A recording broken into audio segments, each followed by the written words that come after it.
Assalamualaikum warahmatullahi wabarakatuh. Kembali lagi di video saya Evi Ernawati dengan NIM 721141905. Nah, di video kali ini saya akan menjelaskan dua materi, yaitu tentang proyek 1 dan proyek 2. Nah, kita langsung aja masuk ke materi yang proyek 1 tentang keahlian teknologi sehari-hari. Nah, sebelum masuk ke materi yang pertama, kita itu harus mengetahui dulu tujuan pembelajaran dari materi ini itu apa. Nah, teman-teman bisa baca tujuan pembelajarannya, lihat di PPT ya. Kita langsung masuk ke materi yang pertama, yaitu ada sistem operasi. Nah, sistem operasi dapat dianggap sebagai program yang menjalankan program lain di komputer. Karena sistem operasi memengaruhi bagaimana komputer bekerja, kita harus mengetahui bagaimana cara mengelolanya. Dalam proyek ini hanya akan dibahas sistem operasi pada komputer pribadi, bukan hanya digunakan pada server web atau komputer mainframe besar. Selanjutnya ada Microsoft Windows. Nah, Microsoft Windows adalah sistem operasi yang paling populer untuk mikrokomputer. Sistem operasi Windows yang baru untuk PC adalah Windows XP. Nah, Microsoft telah mengumumkan bahwa sistem operasi yang berikutnya, yaitu Vista, akan diluncurkan pada tahun 2006. Selanjutnya ada pembaruan. Seiring dengan tersedianya program-program aplikasi baru dan dirancangnya jenis peranti keras baru, sistem operasi harus diperbarui atau diupdate agar sumber daya baru ini dapat dimanfaatkan. Nah, kita dapat memilih agar Microsoft secara otomatis memperbarui sistem operasi. Pembaruan otomatis menimbulkan dua permasalahan, yaitu yang pertama, kebanyakan orang hanya memilih untuk memperbarui sistem operasi mereka dan menolak pembaruan produk-produk Microsoft Office. Terus permasalahan yang kedua, yaitu ada akses internet berkecepatan tinggi disarankan untuk mendapatkan pembaruan. Jadi kalau kita mau memperbarui, pastikan kecepatan internet kita itu kuat. Selanjutnya ada sistem operasi yang lain. Nah, ada Microsoft bukanlah satu-satunya vendor yang menawarkan sistem operasi untuk mikrokomputer. Apple Computer membuat Mac OS X.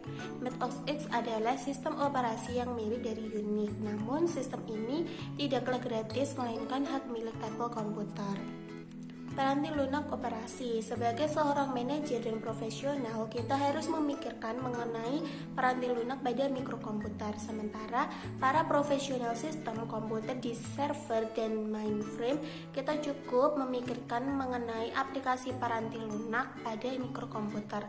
Karena kebanyakan organisasi memiliki jaringan yang terhubung dengan komputer mikro para karyawan. Virus komputer dan ancaman lain dapat menyebar ke seluruh organisasi dengan amat cepat. Kita merupakan pertahanan yang pertama terhadap ancaman-ancaman ini.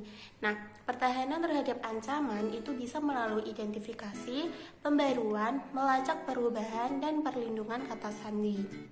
Virus dan spyware. Virus dan spyware merupakan masalah yang serius. Spyware tidak bersifat berbahaya karena tidak dikirimkan ke komputer kita untuk menghentikan kerjanya atau untuk mencuri informasi yang sensitif. Sebaliknya, virus dibuat untuk menghancurkan atau mencuri informasi pada komputer kita dan akan menyebabkan komputer kita menjadi tidak berguna. Hampir setiap komputer yang mengakses internet memiliki sejumlah spyware. Terlalu banyak aplikasi spyware pada komputer dapat memperlambat kecepatan dan kinerjanya. Ada ancaman dan hoax. Organisasi-organisasi yang ternama berusaha keras untuk menjaga agar virus tidak tersebar di situs web mereka. Kita tidak akan menerima email dari suatu organisasi ternama yang berisikan link untuk memperbarui sistem operasi kita. Email seperti itu pasti adalah hoax. Selain itu, organisasi-organisasi yang legal tidak akan mengirimkan email dengan link yang menanyakan informasi akun atau kata sandi kita, namun hanya meminta pembaruan atau bertukar informasi mengenai akun dengan cara mengunjungi situs web organisasi tersebut dan kemudian mengakses link yang sesuai dari halaman situs web tersebut. Nah, selanjutnya ada proteksi. Tidak ada alasan untuk tidak memasang antivirus dan anti-spyware pada komputer kita dan tetap menjaga agar selalu baru. Virus dan spyware di komputer kita dapat dengan cepat menyebar melalui jaringan di tempat kerja atau sekolah. Nah, ada dua jenis proteksi. Yang pertama itu ada proteksi komersial dan ada proteksi gratis. Selanjutnya ada email. Email amat mudah digunakan hingga kebanyakan orang tidak terlalu memperhatikan betapa pentingnya aplikasi ini. Nah, email amat penting untuk komunikasi bisnis. Hanya sedikit pengguna yang memanfaatkan semua fitur aplikasi email mereka, sehingga mereka tidak menggunakan seluruh potensi email mereka. Implikasi di tempat kerja. Hampir setiap email yang pernah kita kirimkan mungkin tersimpan di suatu tempat. Email melewati banyak server pada perjalanannya dari pengirim ke penerima, dan sebagian besar dari server ini dibuat cadangannya berulang kali sehingga menyimpan catatan komunikasi email yang panjang. Ini merupakan salah satu alasan mengapa jaringan dapat diandalkan, karena jaringan memiliki cadangan sehingga dapat dengan cepat pulih dari masalah dan mengirimkan ulang komunikasi yang hilang. Ini lanjutannya, ketika Anda menghapus sebuah email, email ini akan dipindahkan dalam folder file terhapus atau delete di dalam aplikasi email kita.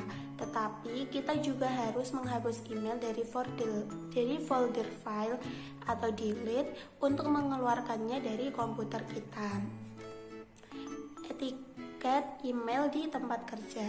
Nah, hati-hatilah dalam menggunakan fitur email yang berupa reply all. Ketika kita dapat melihat nama pengirim email dari kotak from dan nama penerima di kotak to, tapi kita tidak mungkin mengetahui siapa yang akan menerima salinan tersembunyi dari email tersebut. Kebanyakan aplikasi email memungkinkan si pengirim untuk mengirimkan pesan ke alamat yang tidak akan ditampilkan baik di kotak to maupun from. Ketika kita memilih reply, hanya si pengirim yang akan menerima pesan tersebut. Namun, dengan memilih reply all, si pengirim, semua penerima, dan bahkan para penerima salinan tembusan akan menerima pesan tersebut. Nah, ada akun email pribadi. Email pribadi sebaiknya dikirimkan melalui komputer yang kita beli menggunakan peranti lunak yang kita beli dari jaringan komunikasi yang kita bayar. Kebanyakan orang menggunakan sumber daya komputer di tempat kerja untuk mengirimkan email pribadi. Sementara kebanyakan organisasi memberikan kesempatan untuk menggunakan sumber daya komputer untuk kepentingan pribadi, seperti halnya kesempatan menggunakan telepon kantor untuk beberapa kepentingan pribadi. Tapi kita harus memahami bahwa organisasi tersebut memiliki hak untuk mengawasi bagaimana sumber daya digunakan. Nah, di sini ada rangkuman dari materi yang telah disampaikan tadi, yaitu bahwa sistem operasi penting karena sistem ini adalah program menjalankan komputer. Sistem operasi harus sering diperbarui karena peranti keras baru terus dibuat. Jangan pernah mempercayai email yang berisikan link untuk memperbarui sistem operasi atau peranti lunak lain di komputer. Kita harus mampu mengidentifikasi aplikasi dan versi peranti lunak komputer kita. Jagalah agar komputer kita selalu bebas dari virus dan spyware. Email merupakan alat yang handal, tetapi kita harus menghormatinya. Sadarilah bahwa sesuatu yang dikirimkan kepada seseorang melalui email dapat dikirimkan kepada banyak orang. Bersikaplah sopan dan hati-hati dalam menuliskan email. Nah, itu tadi materi yang dari proyek 1. Kita langsung masuk ke proyek yang kedua, yaitu ada proyek web atau HTML menggunakan Microsoft Homepage. Nah, sebelum masuk materi yang kedua ini, kita itu harus tahu terlebih dahulu tujuan pembelajaran dari materi ini. Nah, teman-teman bisa baca tujuan pembelajarannya sambil lihat di PPT ya.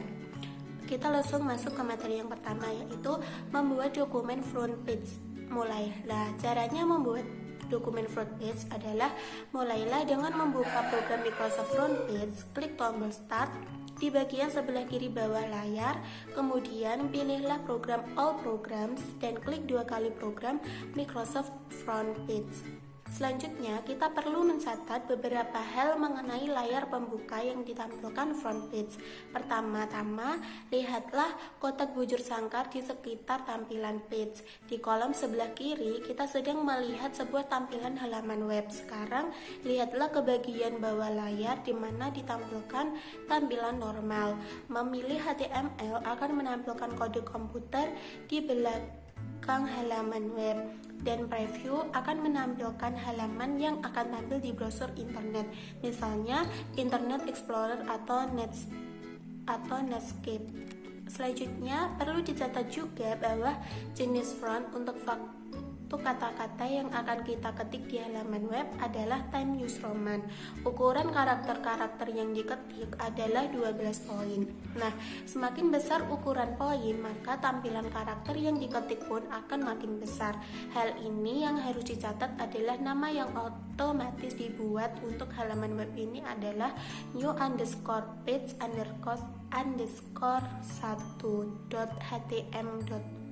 Nah, lanjutannya, gantilah judul proyek ini dengan memilih perintah file diikuti dengan subperintah save as. Menampilkan seperti apa layar tersebut akan terlihat. Kita mungkin perlu menyimpan proyek kita pada sebuah disket, CD, atau USB jump drive. Kapanpun kita menyimpan file tersebut, pastikan kita menyimpan pekerjaan kita terlebih dahulu sehingga pekerjaan kita tidak akan hilang. Selanjutnya ada daftar bertanda. Nah, caranya itu adalah klik ikon daftar bertanda, kemudian masukkan 3 frase, yaitu Computer Parking Lot, Recreation Center, dan 101 North Main Street, dan tekan kunci enter setelah kita mengetik setiap frase. Kita akan melihat bahwa sebuah bulatan muncul setelah kita memasukkan 101 North Main Street. Hanya tekan kunci enter lagi dan bulatan ini akan menghilang, dan kita akan dapat mengetikkan kembali informasi untuk halaman web tersebut. Selanjutnya ada tabel. Nah, tabel memungkinkan kita untuk mengontrol format halaman di sisi lebarnya. Biasanya, teks hanya akan terketik begitu saja di halaman web. Tabel merupakan sesuatu yang sederhana untuk dimasukkan dan memungkinkan kita untuk mengontrol tampilan halaman web tersebut. Selanjutnya, menambahkan gambar. Nah, gambar dapat menjadi suatu bentuk komunikasi yang memiliki kekuatan pada suatu halaman web. Cara menambahkan gambar yaitu dengan menggeser kursor 2 baris di bawah tabel, lalu klik perintah insert, diikuti dengan subperintah picture, lalu klik art, lalu pilihlah sebuah gambar untuk digunakan. Selanjutnya, setelah kita memasukkan gambar, tekanlah kunci enter 2 kali untuk membuat halaman web bergerak turun. Setelah memasukkan gambar ke dalam halaman web, waktunya untuk menyimpan file kita. Nah, simpanlah file front page secara berkala. Kebanyakan siswa menyimpan file mereka setiap 10 menit. Ini disebabkan karena jika suatu masalah komputer terjadi, misalnya listrik mati, hanya hasil kerja selama 10 menit yang akan hilang. Selanjutnya ada daftar bernomor. Nah, sekarang kita harus menambahkan sebuah daftar bernomor ke dalam halaman web ini. Pilihlah ikon daftar bernomor dalam alasan yang kita inginkan. Setelah memasukkan alasan, kita harus menekan kunci enter. Selanjutnya ada link halaman web. Nah, bagian terakhir adalah untuk menciptakan 3 jenis link. Sebuah link untuk alamat email, sebuah link untuk halaman web yang lain, dan sebuah link untuk bagian lain halaman web tersebut. Membuat link memberi kesempatan bagi pengguna untuk dari satu ke tempat lain. Perangkat ini khususnya berguna untuk memberikan suatu cara bagi orang yang membaca halaman web tersebut untuk mengirimkan email kepada orang yang menciptakannya. Selanjutnya, membuat link dalam satu halaman web membutuhkan sejumlah persiapan. Terkadang halaman web berukuran panjang dan pengguna mungkin ingin melompat dari satu bagian ke bagian lain tanpa harus melakukan scroll pada halaman tersebut. Ini berarti selaku penyusun web harus memutuskan lokasi kemana orang melihat halaman web kita dapat berpindah. Melihat halaman web yang telah dikerjakan. Di bagian bawah layar front page terdapat 3 pilihan, yaitu normal, HTML, dan preview. Klik preview dan kita akan melihat bagaimana halaman web akan ditampilkan pada browser. Selanjutnya, klik link kontak us, sebuah jendela yang berinteraksi dengan program email kita akan terbuka. Kelebihan dan kekurangan front page. Kebanyakan orang merasa mudah menggunakan front page untuk membuat halaman web, tetapi front page harus membuat berbagai asumsi dan default untuk membuat sebuah halaman web. Ini akan menghasilkan file komputer yang panjang sekedar untuk melakukan tugas yang sederhana. Keuntungan menggunakan front page untuk membuat halaman web adalah kemudahan penggunaannya. Selanjutnya, kelemahannya adalah kode HTML yang dihasilkan tidak efisien, komputer dan peranti lunak semakin murah, sementara biaya gaji upah semakin tinggi. Oleh karena itu, kebanyakan organisasi mengandalkan peranti lunak seperti FrontPage untuk menghemat biaya karyawan. Nah, sekian materi yang dapat saya sampaikan. Apabila ada kurang lebihnya, saya mohon maaf yang sebesar-besarnya. Wassalamualaikum warahmatullahi wabarakatuh.